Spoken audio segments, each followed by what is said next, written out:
Spoštovane gledalke, spoštovani gledalci, dobrodošli v prav posebni oddaji na Nova24TV. Nocoj se bom pogovarjal z gostom, ki prihaja iz daljne Indonezije. Je poslanec indonezijske stranke za narodno prebujenje in član organizacije sredinskih demokratov, pa tudi generalni sekretar največje samostojne islamske organizacije na svetu, Nahdlatul Ulama. Mr. Yahya Halal Staquf, welcome to Slovenia and of course welcome to our studio. My pleasure, thank you. Tell me firstly about your organization. What does this name Nahdlatul Ulama actually means? What is also the goal of your organization? And what do you as a Secretary General aim to achieve? Firstly for Indonesia and then of course in the wider region. Nahdlatul Ulama is an Arabic name. It means the awakening of the Muslim scholars, which are the traditional community leaders in our society, Indonesian society. And it was established in 1926 as an effort to consolidate the community leadership in our society to work together, strive together for an ideals of future civilization for our country. And since we have Islam as our fundamental inspiration, then it is natural that we need to also work throughout the Islamic world, and due to the reality of our current civilization, we simply have to work to the rest with the rest of the world. You have been criticized many times in your home country. Your opponents say that you are not Muslim enough, that you are preaching Islam that isn't really Islam. How do you respond to those critics? Is your agenda well received in Indonesia? Yeah, you see, we've been living this Islam, our Islam, for like 500 years at least, you know. So, and also our leaders take their religious education from all over Islamic world, from Hijaz, meaning Mecca and Medina, from Azhar in Egypt, from Damascus, from Baghdad, from everywhere. So we have all the line of education from masters to masters to masters, you know, until the Prophet himself. So it's simply it's not logical to accuse us to be not Islamic enough. You know. You say that Islam can be reformed, that Islam can be more humane, more egalitarian, but doesn't that actually mean changing Islam, creating a new religion? Iran had liberal Islam in the 70s, if we remember this. So did Egypt. But those two countries now practice an extremely fundamental Islam. What can you do so that your Reformation movement does not end in fundamentalist revolution? Yeah, what we need is a vision about a future civilization for us all. So Islam was meant to be a guidance for human beings to achieve well-beings from themselves, for themselves. So what happened in the Middle East is a historical passage that bring them into the situation that they have now. But actually, we have a different historical passage in Indonesia that enable us to see a different vision about future civilization, which is a harmonious civilization among various different religious community, like what we have in Indonesia. What about Sharia? It is a legal code not to be broken, but if I understand correctly, it is applied only partially in Indonesia. Why is that so, and what does it mean exactly? This is the common, you know, the broad misunderstanding about Sharia. Sharia is not supposed to be something abstract or even utopian. Sharia has to be something concrete. because the definition of Sharia is the guidance for human beings to achieve well-beings. So it has to be concrete, it has to be realistic, it has to be, to be seen as a fact. When you do something that in fact against your well-being, then you are against Sharia. So that's the true understanding about Sharia, I think. You have actually become known for being one of few Muslim representatives to go to Israel and work for peace between Jews and Muslims. Do you think that while Hamas is saying that all Jews must die, peace is at all possible? Can two sides who are constantly in war actually shake hands? See, the way I see it, the problem is not just between Hamas and Likud. It's not just between Palestinian and the Israelis. It's about the whole global community. Because all, the conflicts between the Palestinians and the Israelis has been, having broad ramification to the global society. So it is for the whole global society to work together in seeking solution for the problem in Palestine. So, and we have to work from the most fundamental root of the conflict, which is interaction between religions, between different religious communities, the Jews, the Muslims, the Christians. The way I see it, there has been an established mindset and behavior, mode of behavior among different religious communities there in that particular regions, which is based on enmity toward each other. We need to change that. Your words about Middle Age interpretations of Quran and Hadiths are actually very interesting. But do you believe that fundamental principles of Islam can really be interpreted differently?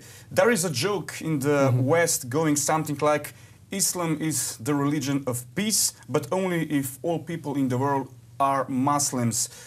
So what do you say? See, again, like I said, it's about historical passage. What happened in Middle East is due to the historical passage that's been through.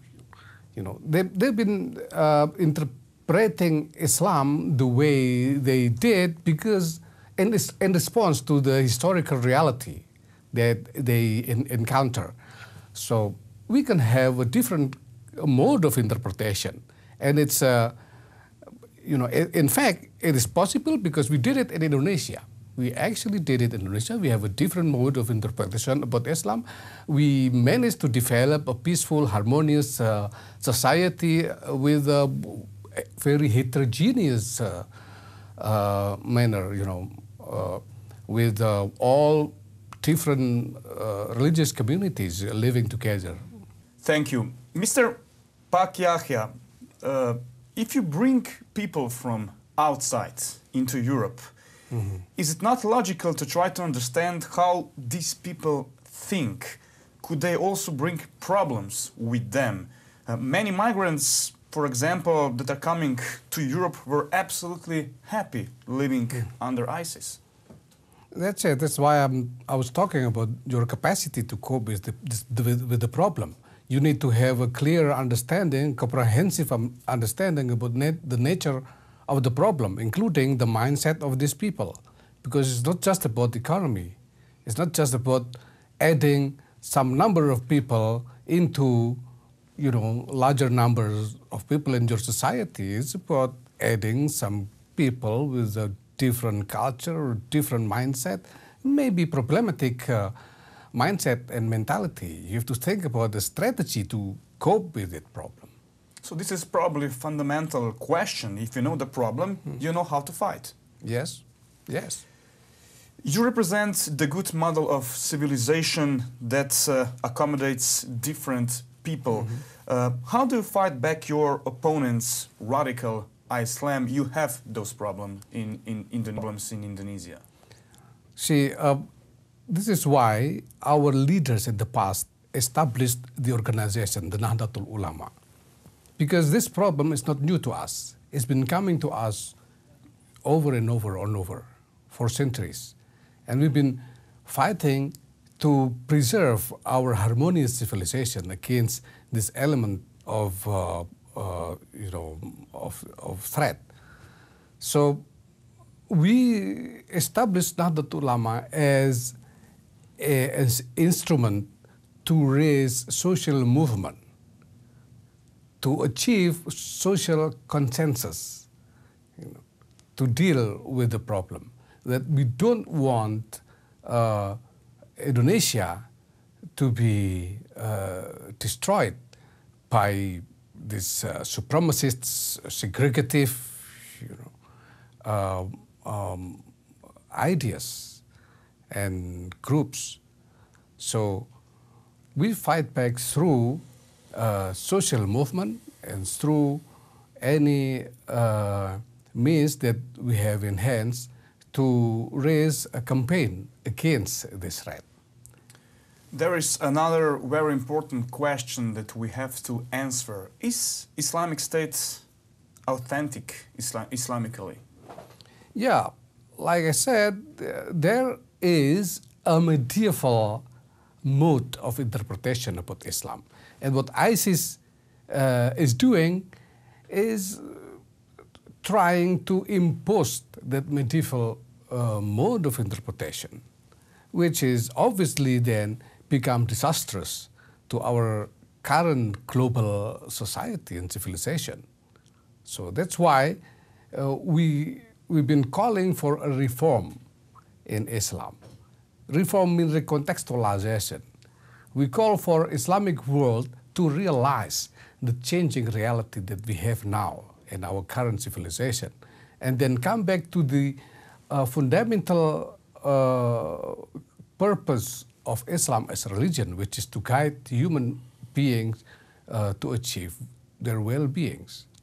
So that's why, you see, this medieval mode of interpretation has been challenging us, Indonesian Muslims, all this time. And we've been fighting back, dealing with it. But as this is something global in nature, we believe that we need a more global consolidation to fight this. But how do you reform Islam? Is that really possible? It's possible because we did it. We actually did it. In Indonesia, we have a vast majority of Muslims with a very deep-rooted tradition and culture, who has mindset, mentality of harmonious life among different groups of religion in Indonesia. See? So, and we developed a theological discourse, a legitimate theological discourse for it. So, and if I may, I can explain that last year we conduct this international conference with various Muslim scholars from around the world in Indonesia. Coming to Indonesia, we convened them, and as the result of the conference, we declare what we call Declaration on Humanitarian Islam, which means Islam that serves the well-being of humanity. And we're talking about recontextualizing Islam, a strategy to recontextualize Islam. And we laid out 5 components of strategy. First, the identification and contentment. So we need to honestly identify what is the problem.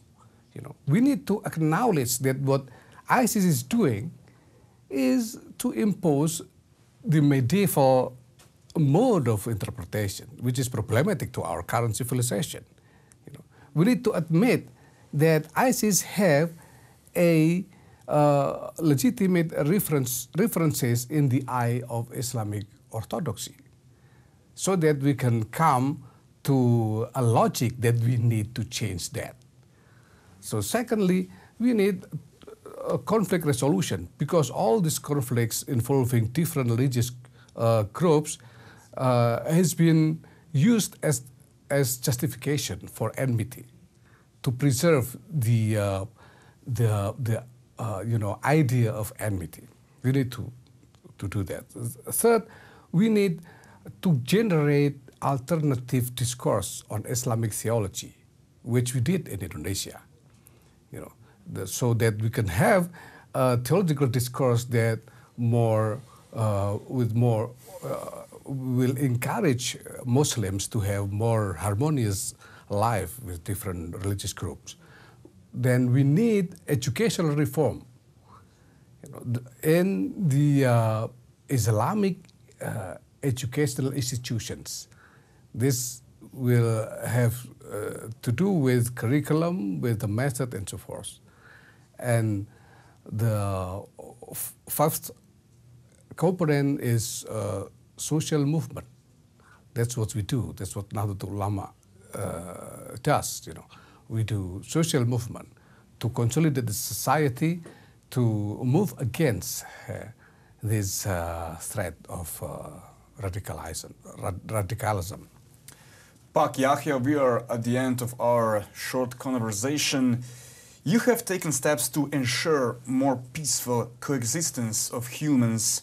Can globalist elites and geopolitical superpowers also make some steps that we prevent large-scale conflicts, wars, famine? That's why I'm here. I try to reach out to people everywhere. That's why I came to Jerusalem. That's why I have works in the United States and everywhere in the world, because we need to speak with all these world leaders that we have a civilizational problem here. We need to work together to solve it. We will continue with our interesting conversation a little bit later. Zdaj, dame in gospodje, so na vrsti reklame, ostanite z nami. Spoštovani gledalci, spoštovane gledalke, dobrodošli nazaj. Nocoj v studiu gostim gospoda Yahjo Cholila Staqufa. V drugem delu oddaje bova spregovorila tudi o ekstremizmu in pa terorizmu. Mr. Yahya, in Indonesia you have radical Islam. How do you deal with these problems? See, Islam has been the fundamental elements in our civilization, Indonesian civilization, even since before Indonesia as a state emergence. Yeah. So, what we've been developing in our civilization is a harmonious society with its diversity. So, but now we are living in an open world where influence from everywhere can come in and influence the society, including this problem of radicalism and terrorism. So our attitude about this problem is first to preserve our civilization. This is a problem that pose dangers to our civilization. So our attitude is to protect our civilization. That's first. And second, because we are seeing this to be a global problem, then we need to consolidate globally to ask for global society to work together to solve this problem to the root.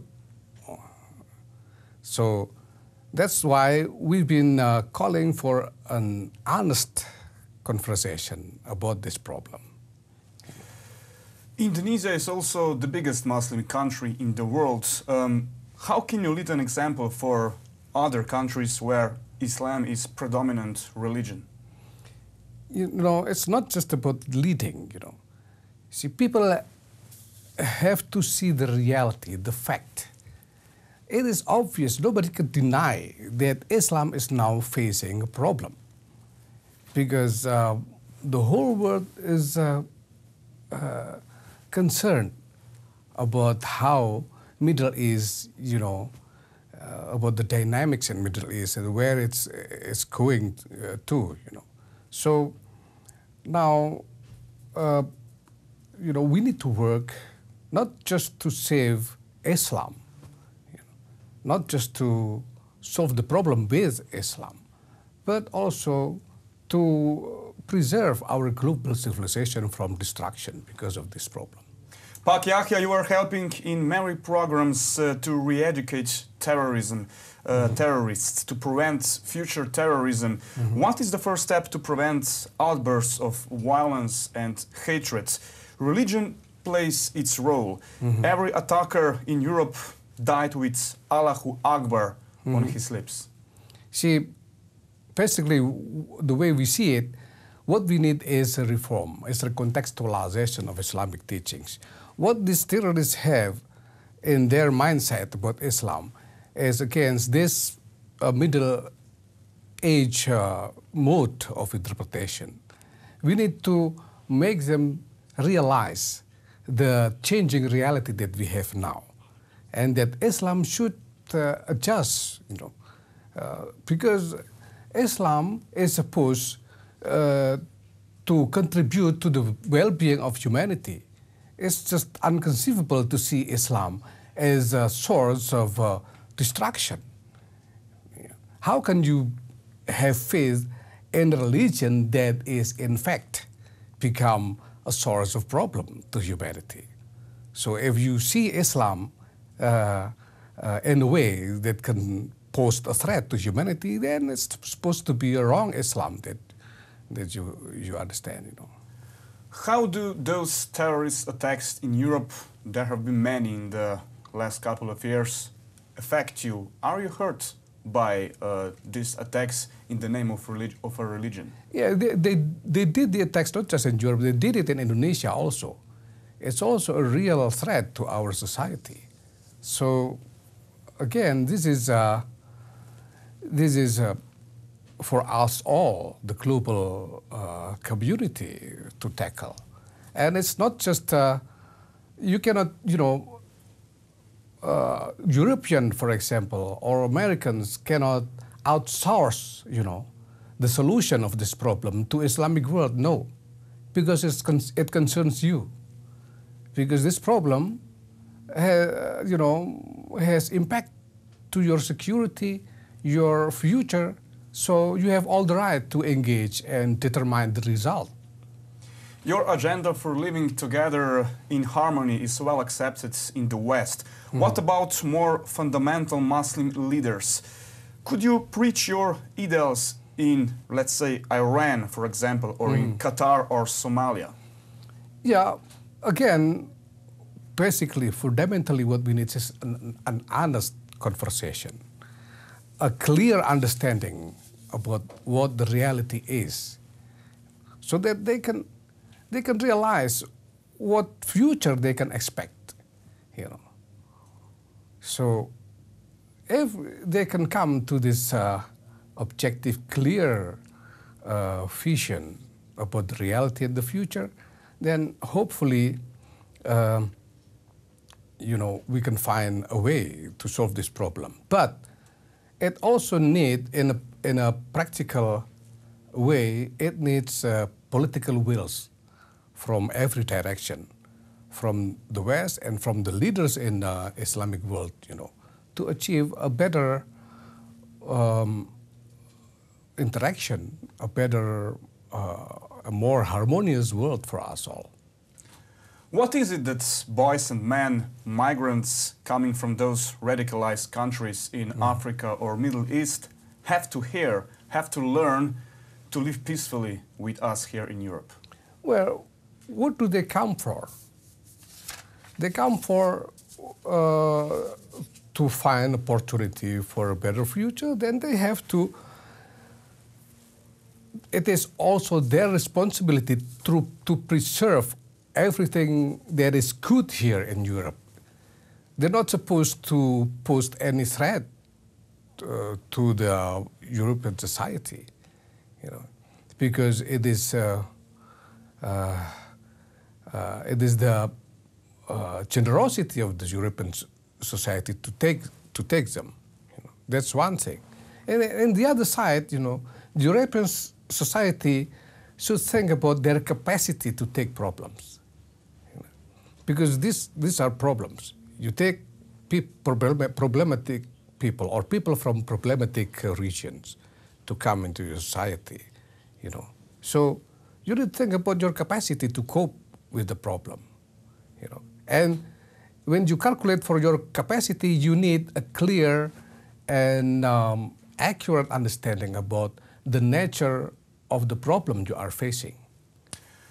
Mr. Yahya, why is that in mosques across Europe, those migrants many times become even more radicalized? Some imams even want to destroy Europe and not live in harmony. What is happening in those mosques? See, we have these political circles in Middle East who have the interest in using Islam as political weapons for so-called soft power for them. So this circle of political powers have the interest to radicalize people. So now we need to make them realize that they cannot continue this. You know. They have to stop, because they're not just doing it in Europe. You see, they're doing it also in Indonesia. And the reason why many Muslim countries, you know, are facing disastrous situation, even become a failed state, is because of this, because of the radicalization. Europe cannot take in all of Africa and Levant. Indonesia is a successful country. What can be done in Africa to develop industry and agriculture so that people don't have to migrate illegally, so that they can live in their own countries? Yeah, you see, one major, you know, not everything, but one major element of this is politics. So we have to deal with first the political leadership in Middle East and Africa. And second, we can see that religion is also one major element in this problem. That means we need to deal with the religious authority also. So we have to find a strategy to consolidate, to develop a consensus, a societal consensus there about what needs to be done. Christianity only teaches love and compassion. Why is that, in your opinion, that so many times Christianity is a target? See, again, it's about historical passage, you know. You have Europe, and, you know, it was like more than 500 years Europe engaged in a conflict, a military conflict against the Islamic world, the Turk Ottomans in the past, for example. So it's been there, and it's only, you know, maybe just 100 years it ended with World War I. So it's the mindset, you know, the mentality, the psychology is still there. Now we need to make these people realize about a different future that we can have by living harmoniously. So that's your opinion, the main reason, if I understood correctly, that terrorists attack Christmas markets, churches, priests. For example, if they wanted to attack a state, nuclear power plant would be probably a better target. But no, they attack symbols. Yeah, yeah, because you know, their mindset is just it's not just about you know, political entity. It's about different groups. So they you know, they attack whatever they can reach to attack. You know. West, of course, has bloody hands too. There is no doubt about it. Yeah. Humans have done terrible things. Yeah. But there is always someone who says that crimes are will of God. Do gods demand killing? Well, who knows what God demands, you know. You know, the way we see it, the way I learned from Islam, I'm a Muslim, the way I learned from Islam is that God provides us with guidance to achieve well-being, that's it. Christian God does not. Buddha does not. Some young terrorists think that Allah wants them to kill, to go to jihad. How do you answer them? They have to achieve a clear understanding about the history that they've been through, you know. That all this mindset, all this mentality is a result of a historical experience. You know. So now it is for our decision, for us to decide what kind of future that we want to be. Pak Yahya, thank you for your time and Welcome. your interesting answers. Thank you. Hvala pa tudi vam, spoštovane gledalke in gledalci, za pozornost. Želim vam prijeten preostanek večera in lahko noč.